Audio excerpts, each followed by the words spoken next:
All righty, and go ahead and share my screen. Start with our chat today. Welcome again. This is our third of, I think, 8 sessions of 1-hour workshops. And I apologize for repeating myself to the folks because you've been most of you have joined us before. And I'm going to try to minimize repeating mainly, but I do want to make sure that people know that these workshops, they are what they are, which means I'm going to try to share as much as I can, but there really isn't, I'm not sure there's many things in life that can be accomplished in a high quality way in 1 hour. And so I do think that we can share quite a bit of information. I do apologize. I'm usually a lot more interactive, but I want to make sure that you kind of get the information and then you can determine what you want to do with that. Some people just like to work with it on their own. Other people like to talk to colleagues. I think I've said about 1 million times, I'll say 1 million more. I kind of hope that this is a springboard, that the information that we chat about, you want to come back to me and discuss further. And you'll have that in your pocket, and of all the information, you can figure out which ones of those is important to you now, maybe which ones you'd like to delay for the summertime when you might have some more time. But I do hope that this is the beginning of our conversations, and please don't hesitate. Sometimes I hear a lot of times people think that I'm busy. Of course I'm busy, right? You're busy, we're all busy, but don't let that stop you from connecting with me. I'll always find some time, and we can be really kind of efficient in finding the right kind of a time that you need when you need this. So with that, today's conversation is going to be on these academic portfolios. I want to remind people, again, this is the third. We've got a few more of these over the next couple of weeks. I hope that the once a week is working for you. I typically offer multiple sessions in a week, but I think between the time zones, I'm still about 12 hours behind you. And also I'm finding that there's an incredibly heavy teaching responsibility for people at Winjo. And so it's just difficult to find more than a couple of hours a week to dedicate to some professional development. But today I'm going to be going through this academic portfolio. Some people say, well, this topic is typically better suited maybe for the summertime or before you go up for promotion or annual review, or there's always better and worse times to address some of these concepts. I'd like to take this, this idea today to sometimes these ideas are best, more authentic when you're inside the actual system. So you're going to be teaching tomorrow, the next day. You're going to be thinking about how you can create some equitable, inclusive environments tomorrow, the next day. Maybe you aren't going to be, actually preparing research manuscripts, but you might be thinking about some ideas this week and next week. And so the kind of things that we're going to walk through today, I'm going to share with you in ways that you can start to hopefully make some notes today, make some notes throughout the rest of the next couple of weeks, set aside some documents, set aside some ideas so that when you do get to revisit these and have some time, you won't be starting from scratch. I think that's sometimes one of the biggest fears when we work with these is that we sit down and somebody says, okay, you need to write a teaching philosophy or a teaching statement for your annual evaluation or your promotion and tenure document. And you sit down on a Saturday and you start thinking and you're like, wow, I forgot about a lot of things. And I have to tell you, I've read a lot of these, and I can tell you the ones that have done that, the ones that have set aside an afternoon and tried to encompass the past 1 to 50 years of experience into a 2-page document. It's completely transparent. It's very easy for people to see that that's what you did. So I'm going to encourage you to start now, little at a time. If you like hard copies, put some papers in a file. If you like electronic, open up a Google folder and start to drop some ideas into there so that when you do sit down to write these, you're going to have all kinds of resources to draw upon. I will say that today's session, I'm going to encourage you, it won't be a kind of a full contact sport of a lot of activities, but I'd like to think that every slide is going to be a potential activity. I'll encourage you now to, again, get a piece of paper or a pen or open up a Google document or a Word document, because I'll be asking you, I'll be sharing a lot of prompts, a lot of ideas, and you can watch it and you can listen to me. I guess that's fine. I would encourage you more to respond in your own way. Always feel free to raise your hand physically, virtually. Always feel free to write some responses in the chat, whatever works for you. But at a minimum, I'd like to ask that you do jot some ideas down from the questions that I'll be asking kind of to everybody. So after this session, no surprises. I'm hoping that we can create a teaching philosophy that really is aligned with you, with who you are, with how you teach, maybe how you used to teach, maybe how you sort of are teaching now, but obviously how you would like to teach in the future, aligned with research. And this is usually what is the biggest catch sometimes. I work with a lot of faculty and I ask them a lot of times, like, why are you doing that? And you might imagine very often the response is, well, that's how I was taught. Those were my experiences. And it really, a lot of it comes from, well, this is what my doctoral courses, this is how they were taught. And this is how my doctoral advisor told me to teach as a teaching assistant. And I just remind them that that's great for that context. But then I have to kind of remind them and me and all of us pretty much continuously that we're not teaching doctoral students. Most of us, we're not teaching ourselves. And so that's one of the biggest challenges when we start to think about a teaching philosophy. How do we take our experiences? How do we take what we know? How do we take the academic content and bring it alive for our students, knowing full well that our students are not us? Which kind of rolls into the next outcome. I'm hoping that we can address this diversity, equity, and inclusive statement in a way that draws upon our experiences. I'm really looking forward to if folks will allow me to read their DEI statements from Winjo, because I find, I would guess that because most of the faculty at Winjo are from around the world, you have really kind of broad experiences that you can pull in and build into some of those DEI statements. And so I'll share some ideas and some prompts that may help guide you with that. And then lastly, I'm going to kind of very quickly run through a research agenda. And I say quickly only because with an hour, I'm going to focus on the first two. Research agendas can be maybe a little more complex, but they definitely are going to be a lot more specific. So I'm not going to pretend to be a biologist. I'm not going to pretend to be a business professor. I will share with you some generic guides, and then hopefully that you can apply that to your specific academic research agenda.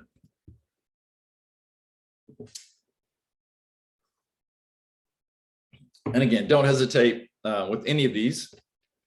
Just stop me, ask a question. I'm happy to take some tangents left and right. And I will share that the very last screen that I have for today, I will share with you links, and I'll go ahead and just post those links in the chat in case you would like to access them that way. If you would like to email me, I can certainly share the links to the Google documents that I've kind of used to build this whole presentation. So you can take some notes, but if you would like all of these in one place to use at a later time, just access these links and of course open up the documents and save those where you would like to refer to those later. So what is this teaching philosophy? And as I've been reviewing some annual reports this past couple of weeks, and I see that there is some sort of requirement of a teaching statement or I forget what it's exactly called, indication of evidence or so there. I've been reading those and I've read a lot of these, and I think that I'm always curious where people, I mean, it's an easy thing to say, write a teaching statement, and people say, okay, those are English words and I think I understand what that means. Most of the time people don't, because it sounds pretty straightforward, but it's actually not. This is a pretty detailed approach into various specific prompts, and I'll share those with you here in a moment. But it is an essay, and it's based on your teaching beliefs, practices, processes with specific examples. And so we'll kind of get into what that might look like. It's typically 2 to 3 pages representing your core ideas. What are those kind of an elevator speech, kind of what are those things that you always really believe in and go to? And if somebody were to say, in 60 seconds, tell me what your firm beliefs are about teaching. That should be your core, and then you can develop this supportive information. And I know for a fact, I've just worked with so many faculty, that you do have specific examples that can kind of support those ideas, either that you've used and it's worked well. I think some faculty forget that you could use things that didn't work well. I mean, it's an example, non-example model. There's times that I've tried some things out and it just did not work out at all. Those are really healthy examples to learn from as well. But things that you've done in your classroom, and I'll just throw it out there. I'll make this big assumption that we all know, and I shared this in some of the last workshops, that lecture is not a teaching philosophy. Lecture is it's a traditional approach. It's been shown very clearly not to be effective. I'll leave it up to you on what you do, and I'll leave it up to you to examine and re-examine how much you lecture, how you lecture. Are you evolving your lecture into more of a discussion? Are you providing some empowerment to your students and having them do some micro lectures? So there's a lot of ways that you can think about that, but examples of what you do, hopefully what the students are doing to achieve these learning outcomes. And you'll see this repeated throughout, is that everything boils down to what are your outcomes, and then how are you aligning those activities, assessments. Everything should be aligned to your outcomes, which is why I try to focus a lot on making sure those outcomes are written well, that they're active, that they're measurable, because obviously if your outcomes aren't, then you can't expect for what comes after that to be very high quality. And then you want to explain why you chose those methods. And a common reason that I hear a lot is, again, I mentioned earlier, well, that's the way I was taught. Or a friend of mine said that I should do this. Or it's just what we do in our discipline. As a chemist, we have a lot of myths that happen of how we should teach certain things. I was afflicted by those when I was a chemistry undergrad. And I think that we all should just revisit some of those things. And if we're curious about whether those are appropriate or not, again, there's really a large field now of the scholarship of teaching and learning, teaching as research. If you ever would like to have some of those resources, just send me an email. Send me some of the ideas that you have. I'll do an entire lit review for you, mainly because I probably already have them built. And I will share that with you. And then you can look at that research and you can say, well, here's why I'm going to choose this particular method. Not because my cousin or aunt or uncle, suggested it, because it aligns with the current research in this area. Somebody actually has done clinical research to kind of showcase that this particular method works with this particular academic discipline in these particular settings. And you've got to look at that. Oftentimes people will say, oh, well, Stanford University did this, and I'll just stop them and I'll say, do you work at Stanford? And they'll say, well, no. And I say, well, that's a pretty specific setting that may or may not work within. So I would encourage you to try to find research that is plus or minus a standard deviation within your context. And there's plenty of institutions out there in the world that's doing research that are similar to when Joe came. And then obviously, you want to kind of talk about how you perceive, education. Everyone has these thoughts about what is education, global education, international education. How do you aspire your students to achieve? What do you really think? Is it a blank slate? Are you there to give student information and knowledge? And we kind of know this isn't the case. Sometimes we slip up and we think that we're there to give them stuff and to impart knowledge and to, it's like just fill their heads with what we know. And we probably know this by now, that that's not how the brain functions. It just doesn't. It would be, I guess, easy if it did, but it doesn't work that way. We have to involve, we have to engage. Students have to actually do things. Students have to make a lot of mistakes. They're not going to perceive things as you do. So you've got to find a way. And that's why teaching's difficult, complex, challenging, fun, puzzle-like. And the folks that view it that way, they'll find that it's not only more effective, but it can be a lot more enjoyable. Some guidelines, real basic. So it's only a couple pages. I do recommend that you write 10 pages and then, bring it down, just try to write everything that and then try to edit it. I'm always happy to review and edit, but try to be really authentic, try to be sincere, avoid these cliches. If I read another one that starts off with, I believe in student-centeredness, I think I'm just going to explode. Of course, we believe in student center. Like, what else is there? So don't say things that the reader's going to say, well, that's really odd. I mean, that's just wasting a couple of lines on a very small, concise 2 to 3 page document. Don't waste your space. Be sincere, be clear, be concise. Avoid all this jargon that happens. Again, people love to use this jargon. I know it because this is what I do for a living, but you would know it. If you read some statements, you would read this. Chances are you would read it and you wouldn't even really process it because you've heard it so many times that you just ignore it. Your brain just says, I'm not even going to like acknowledge that those words are there. Those are really precious words in a space. I tend to challenge people. What if you had to pay $100 US for every word? You know, how concise would you make that? So think about how powerful and concise you can make it. Jargon's only going to really make it look fluffy. And even if you do have some important points in there, the jargon may convince the reader that you don't have much to say. So keep away from the commercials, the jargons, the cliches. It's going to be narrative first person. This is kind of new to some people. And when we write our resumes or CVs, we often, or even maybe sometimes in our academic manuscripts, we write in third person. So this is going to be more of a storyline. When I do this, I found this. The examples that I use, when my students behave like this, I believe in. So there's going to be more of a story than you might find in some of your other documentations.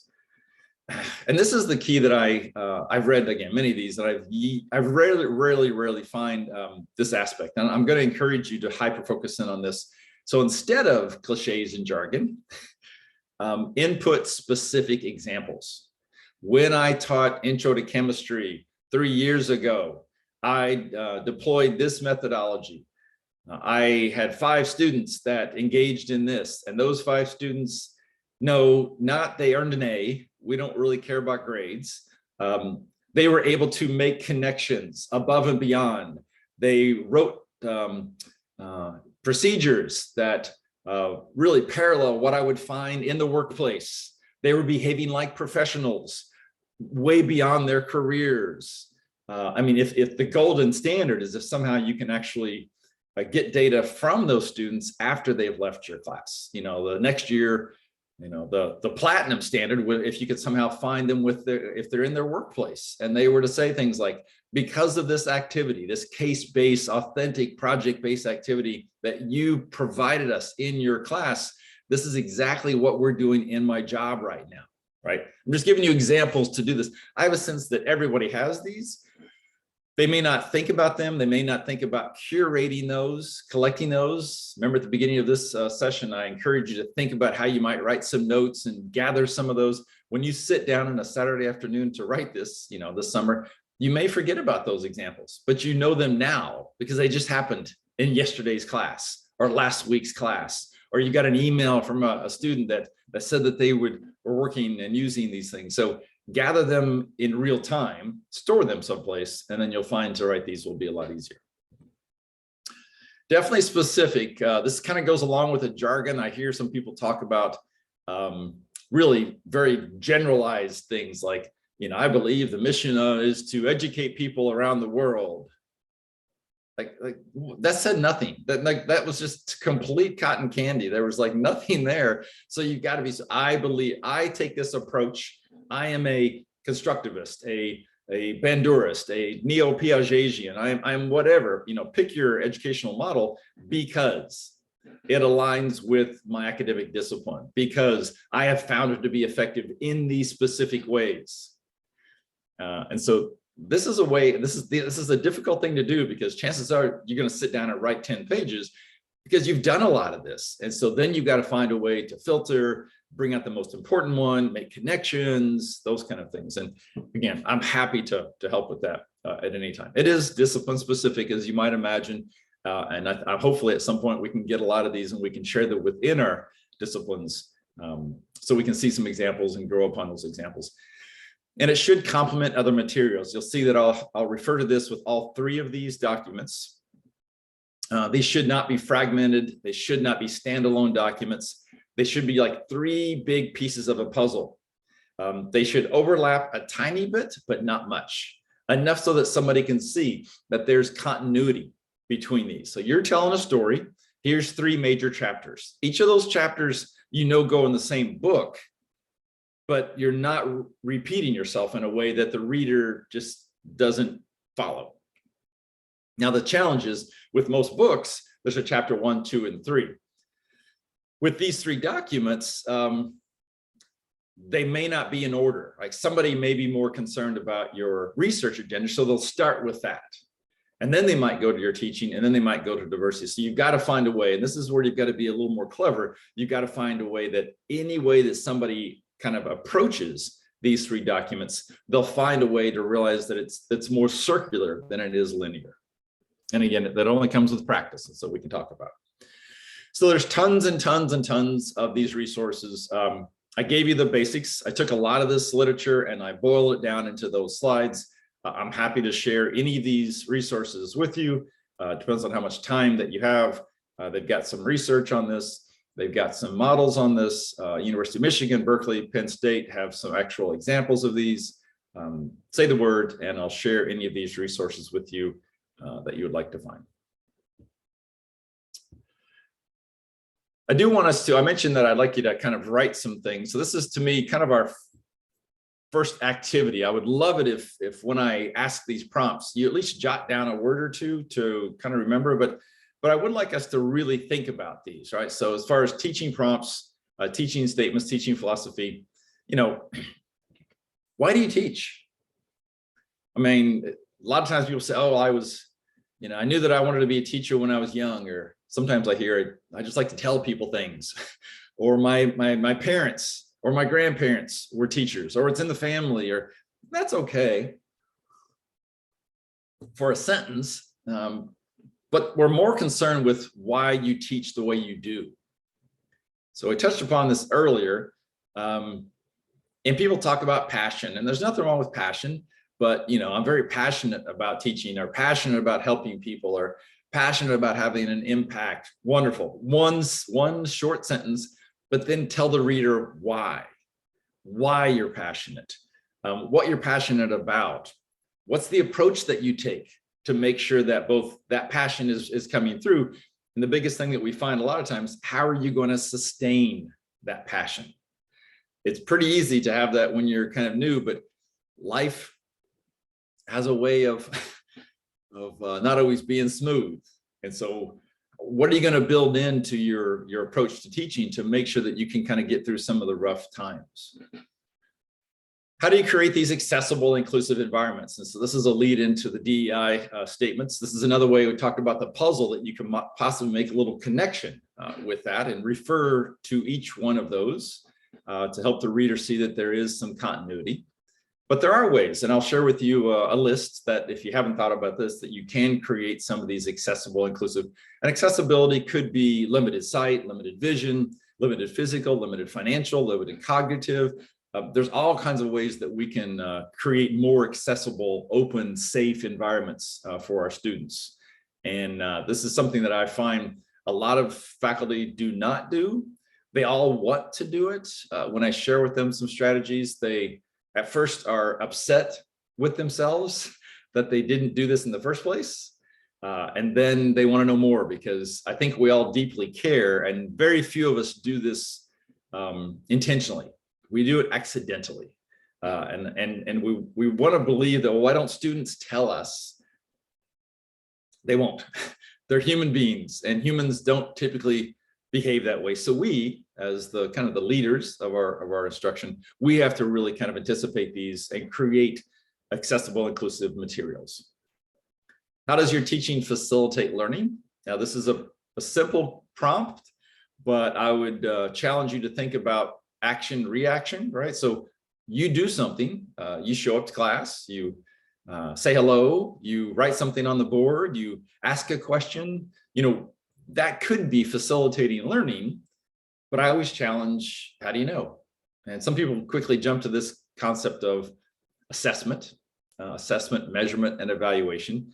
And this is part of that. Like, how do you know whether what you did had any impact on their learning?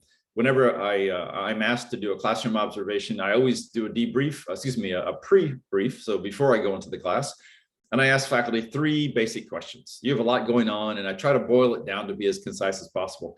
And the 3 questions I always ask is, first of all, do you know what you're doing before you go into the classroom? Like, what's your plan?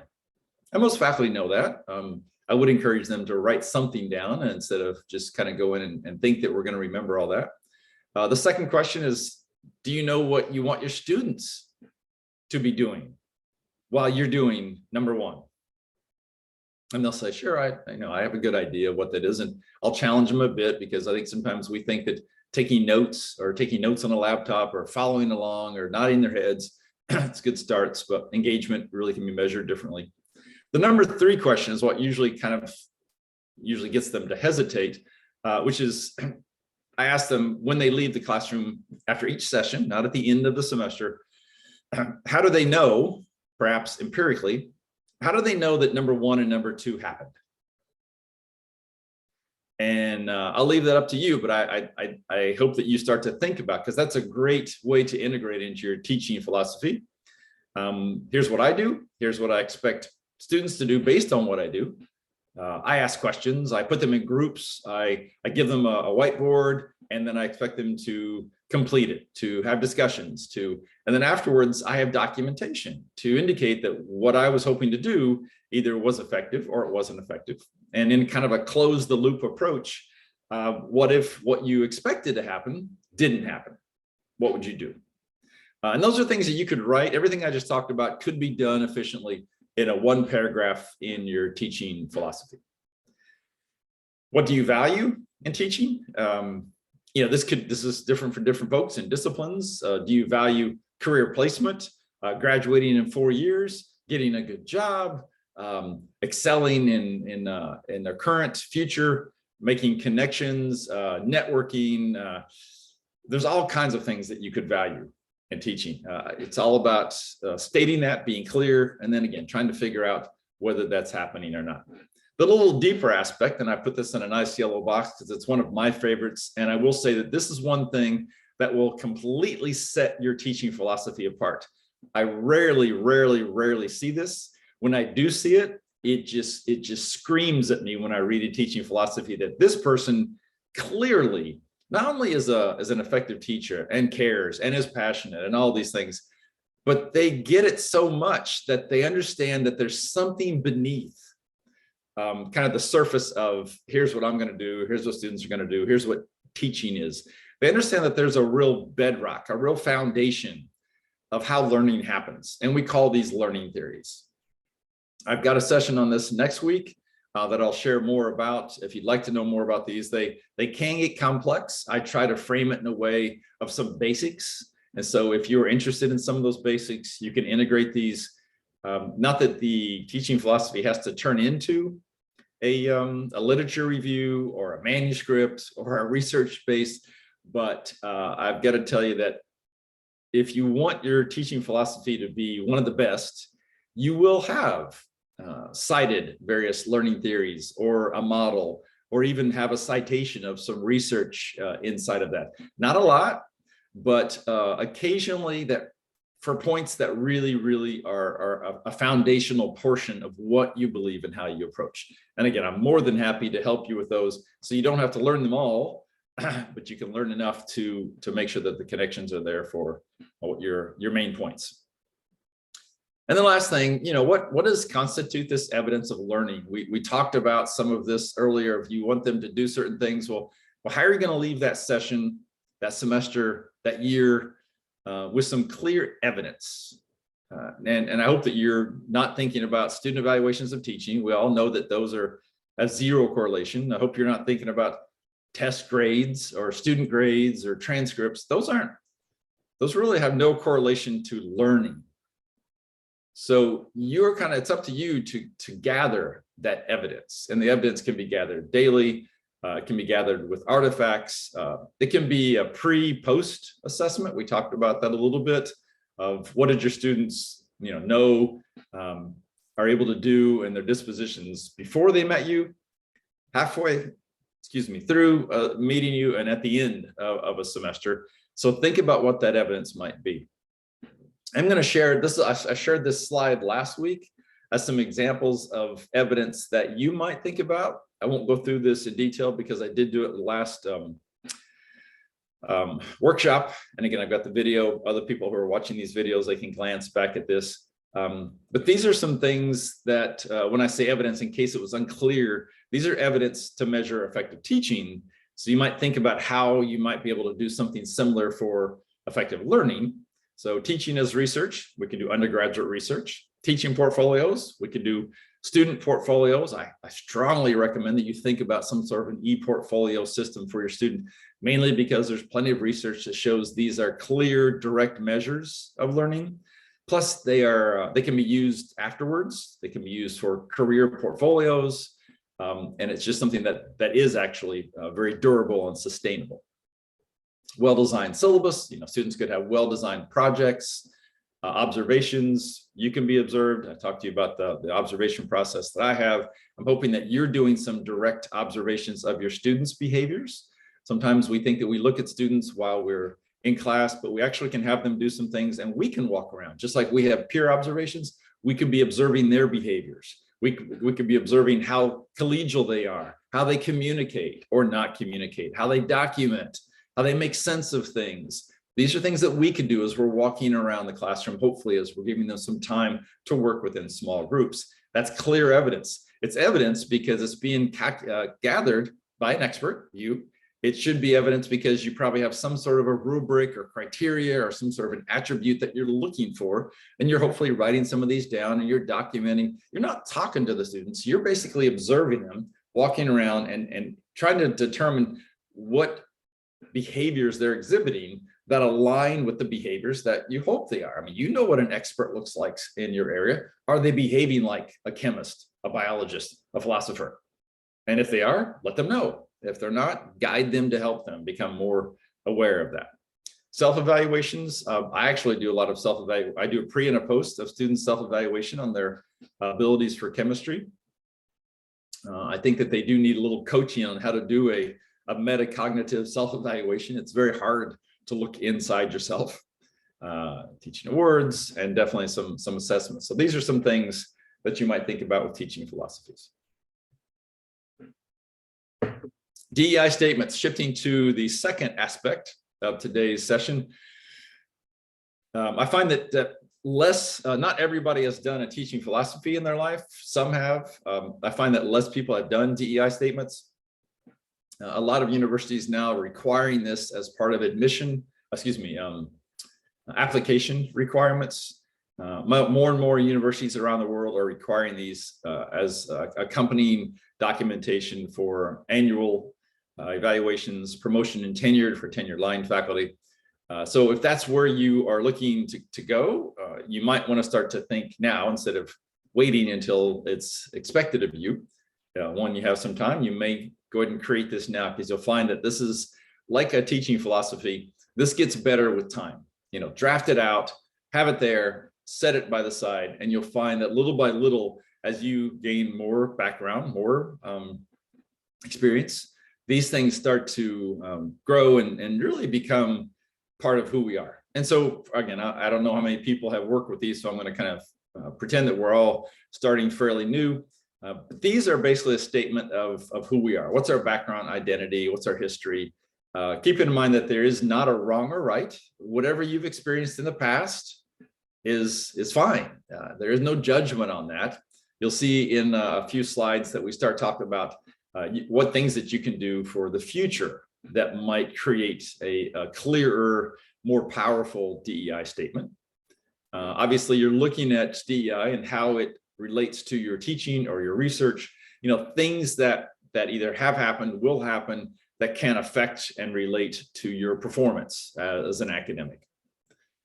Past experiences. And then the bottom line is, when you're kind of doing this, if you want a very clear central framework, you want to constantly be asking yourself, how does this statement, how is the experiences and the examples that I'm writing in the statement, how is it providing opportunities for everyone all the time as much as possible? That's really the basis of this.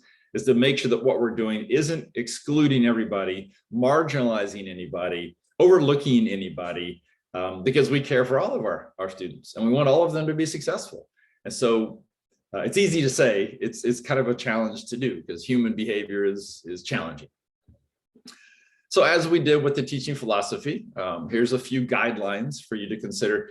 You'll probably see some similarities, right? It's going to also be a couple pages, first person narrative, a lot of I kind of approaches. And so you want to sit down and write this. Maybe you write these in tandem. Maybe you write them in the same weekend, or at least you draft them out, because you'll find that there are some similarities, and maybe you can find places where you want to focus in on some of it in one of them and the other one. Again, examples. I guarantee that you have examples. I know that you have examples in both teaching and in the DEI. You may not know them as examples or identify them as examples. And it's only through kind of writing these down and starting to think about what you believe in and if that's happened or not. Or again, what's a little different than the DEI than the teaching is that what would you like to happen? And how can I do things with my teaching and my methods so that I can really bring some of these DEI philosophies forward? It's definitely connected with research. The research in DEI, there's plenty of research on accessibility, equity, diversity that can showcase how we can make some of these ideas take place.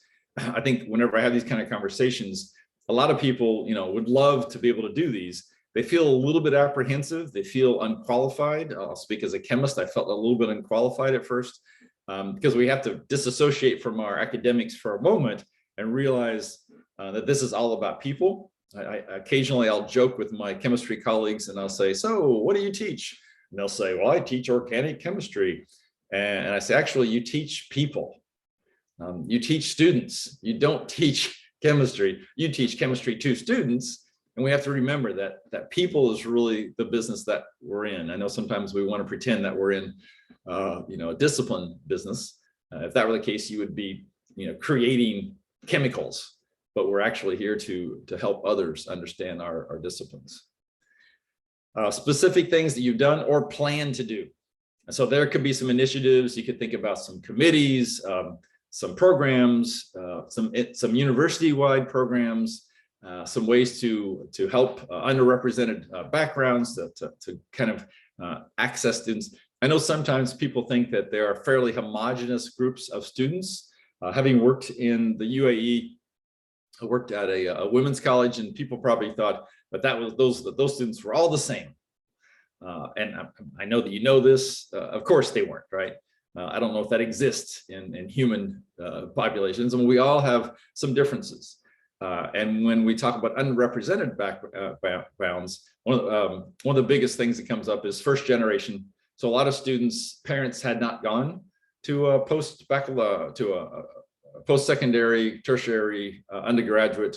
So a lot of this is really unfamiliar. If they have some struggles, they may go home and not know who to speak with because their parents will be supportive, but they may not really know what a schedule is or classes. And so they may be underrepresented. It could be financial, it could be all kinds of things where folks come to us in some various backgrounds that we just should be aware of. And we should basically document and write in our statements of how we would like to help support that. And of course, part of this is considering backgrounds, race, gender, social class, sexual orientation, ability. All of these can be built in. Don't feel like you have to, do a checklist and write about all of these. Some of these you might have more interest in. You might find yourself focusing on certain things. Obviously, when we teach, we want to make sure that we are open and really inclusive to all of these groups. But you might find yourself that you really want to do some service in various areas that resonate with you or that you have experience in, and you'll write that as some goals. And as with all of these, it may your DEIs will probably shift through time, and so you may end up growing in certain areas and having interest in certain areas and finding some maybe expertise in yourself in certain areas. But the bottom line is trying to find this and help folks achieve this equity. So ways to create this, we want to try to create this environment for ourselves and our students. There's actually some really great ideas out there. The first of all is be really transparent. The goal here is that you share your goals and and your goals for your students. I think that a lot of times we think that all of our students come to us and they all have the same goals, whether it's to get an A in the class or to learn something in the class. And we and our students have very, very different goals. Many times our students' goals may be great. They may not know what kind of goals that they need. I try to ask a lot of questions of my incoming students of, what do you want? Do you want to be a chemist? Do you want to be an environmental chemist? Do you want to be something else and you're taking this class?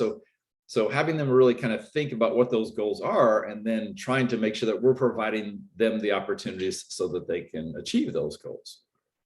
Your conception on how learning occurs, hopefully you're starting to see some overlap. If you were to do a Venn diagram, we've already mentioned this earlier with the teaching philosophy. So already there's two sticky points that could probably connect between these two statements. And you may want to make that apparent. You don't necessarily have to say, as I said in my teaching philosophy, just kind of mention it and integrate it in a sentence or two of how these two intersect. And obviously, when you think about some of these things in your activities, your methods, don't hesitate to share how you firmly believe that this is going to facilitate a healthy, productive, engaging environment for everyone. And as we mentioned earlier, then you'll want to create some or share some specific examples. I think I mentioned in an earlier example, I try to come up with different examples. People tend to think this is all about one particular kind of diversity, and there's lots and lots of types of diversity. When I was in the UAE, there's a certain myth that they think that everybody that lives in that country is wealthy, and there are some that aren't. So I had to think about some financial differences within my students. When I lived in San Diego, there was a lot of second career folks coming from the military. There's a large military base in San Diego, and so we had to think about how a mid-career person that was not 18 years of age sitting in a large class, how would they feel included? How would you facilitate learning for somebody who was 18 years of age, maybe someone who was 40 years of age, somebody that had limited real life experience, someone that had significant real life experience? That's a diversity. That's a diverse set of people there that you've got to think about how you're developing methods, activities, experiences that all of those folks can feel like they can attach to it, that they feel that they can access it. Reflections on the way that you teach, way you do. We talked about this a bit earlier with the teaching philosophy as well. You may have deployed some methods and found that some things weren't really working well. Why? Did you do a quick focus group of students? Did you poll them? Did you, sometimes people will ask a large group of students what they think or if that worked. And I just find asking large groups of people anything doesn't give you functional data. So you've got to think about if it's a poll or if you do focus groups, or find some ways where you can create a system that you can actually get feedback that you can act upon. There are some programs that I've seen that have an actual facilitator. It happens a lot in graduate programs that a student is a student, but they also act as a kind of a conduit to the instructor. And once a week, they'll meet with them and they'll share with them what their colleagues are thinking and believing, and what's working and what's not working. That's kind of an interesting approach to it as well. And DEI could be rolled into that. Do they feel like that they're actually being able to provide something for everybody? And obviously, you want to think about some new strategies. I talk a lot about different methodologies. I shared with folks a list of 289 active learning strategies last week. You may look through those and see which ones of those might increase, including inclusivity and accessibility, and try to use some of those within your class. So what goes in to these statements? There's basically three major categories. Obviously, the past, what's happened in your past, whether it's a year or 10 or 20 or 30 years. This helps shape and understand. I do want to caution us that you don't have to necessarily go through all these. You can read about them. You can not have experienced them but been aware that you were a bit sheltered in some of your past. All of these things could be examples. You could see that you either were part of an underrepresented population or you weren't part, but you became aware of that. And how can you actually address that? And really, even part of the past is, how have you and how will you seek out to learn more about these kind of types of students and backgrounds of students that we can't all have all experiences all the time. So we've got to think about what we have had and then kind of fill in those gaps with aspects that we don't have. So there's the past experiences and then there's past activities. So this is part of our STAR technique. For those folks that are on the tenure track, you probably have heard about this, and this is what we kind of live by. Our service, teaching, and research, easy acronym to think about is STAR. Even if you're on the lecture approach, lecture platform and career, it doesn't hurt to think about these three. If you think that your job is to teach, you might also think about how you can kind of do a little service and research, because that would open up some other opportunities for you in the future. But thinking about that as a category. So what have I done in the past? Actual activities. Have I done research on this? Have I researched teaching that? One aspect might be this. Have I done some methodologies? Have I worked on committees, internal, external, professional associations, and document some of those? And this might be, if you feel like you haven't really done much of this, this might be the biggest categories. What do you plan to do? And you can write those down, but I would encourage you to start to connect to Joe Kane Student Services, the Dean's Departments, Experiential Learning. I think that they have a lot of programs that you can connect yourself to. You will have to reach out to them and ask, what are you doing? Can you share a little bit of it? Can I assist? Can I partner? Can I collaborate? And build this into what you're going to do the next year, the year after, and so forth. I guarantee you they will be eager to hear from you.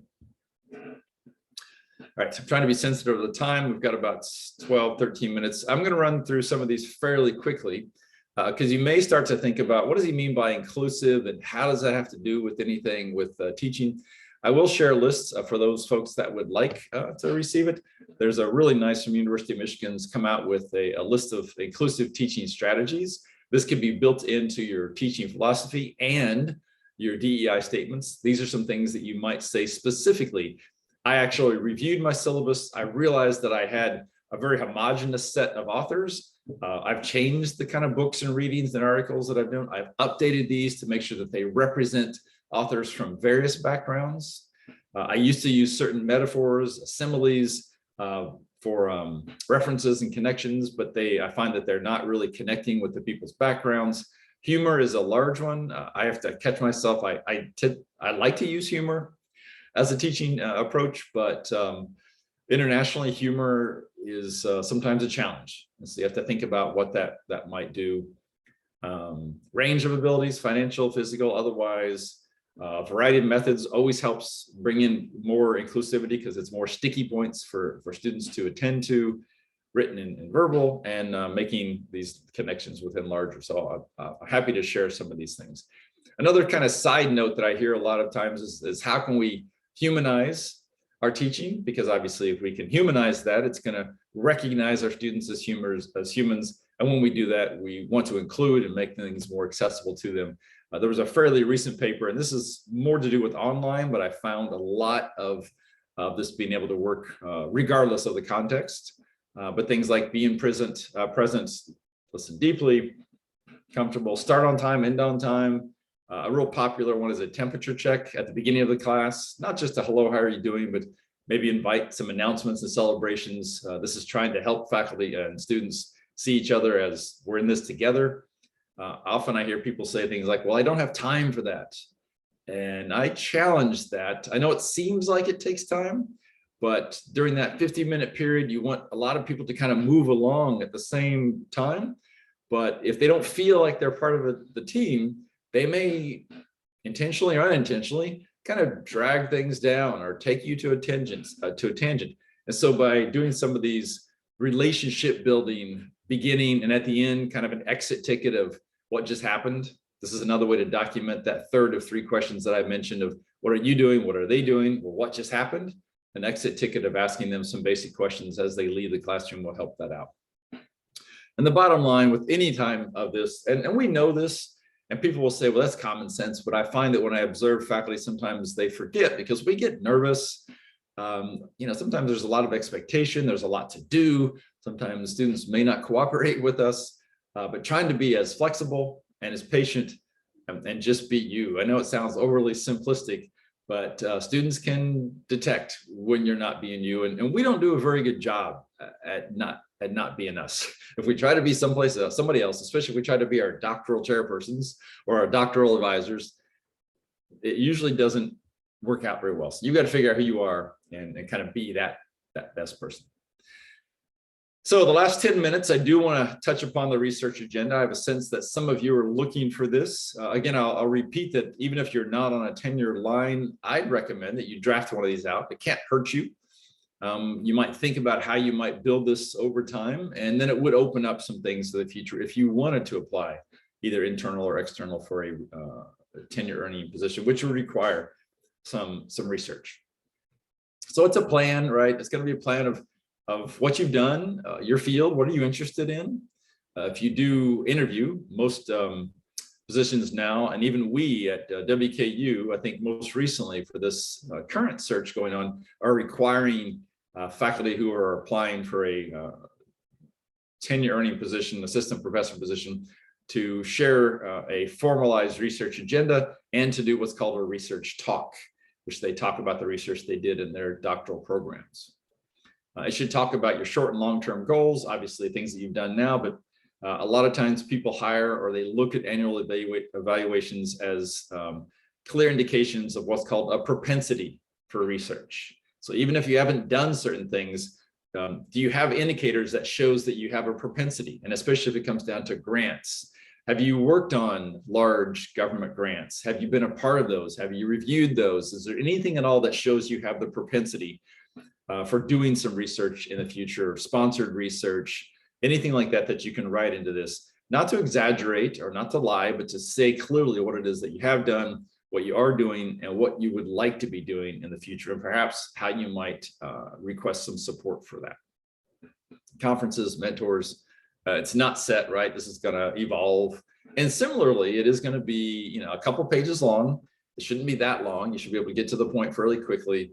It's going to have very clear headings. And I'll just remind folks that this, along with all of these, should be in what's called accessible font. And if you want to know more about that, I can give you a whole list of things. But in short, accessible fonts are going to be the sans serif, nothing less than 12. And so you can kind of make sure that people can read. How to start this, right? You're going to review literatures with you and your colleagues to identify that additional work. You may think that you know what you want to do based on your doctoral work, which is a great start, but obviously you're going to move on from your doctoral work. Try to ask authors. Now you have these authors as colleagues who are doing some papers that you're reading. Ask them to review your research, to join some of their collaborations. A lot of times they're looking for external people to join those. Note all these authors, keep a running list.